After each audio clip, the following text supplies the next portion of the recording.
A mind in pieces. By the early 1940s, Capone was no longer the fearsome man he had once been. He lived quietly in Florida, far from the streets of Chicago. His body was weak, and his mind was even weaker. He often stayed in his bedroom or wandered the gardens of his estate, lost in thoughts that didn't make sense. He spoke to people who weren't there.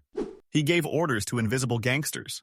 Sometimes he laughed at old jokes, not realizing they had already been told. Family and doctors tried to keep him calm. They gave him medicine, watched over him, and kept him away from stress. But the damage from the disease could not be undone. Al Capone was only in his 40s, but his mind was like that of an old man. Even the newspapers had moved on. The world was changing. World War II was happening. And few still cared about a gangster who had disappeared years ago. Capone was no longer a threat. He was no longer a leader, a fighter, or even truly aware of who he was. His days were quiet, filled with confusion and silence. But one thing was clear, his time was ending. The man once known as Scarface, feared by many and famous across the nation, had reached his final chapter.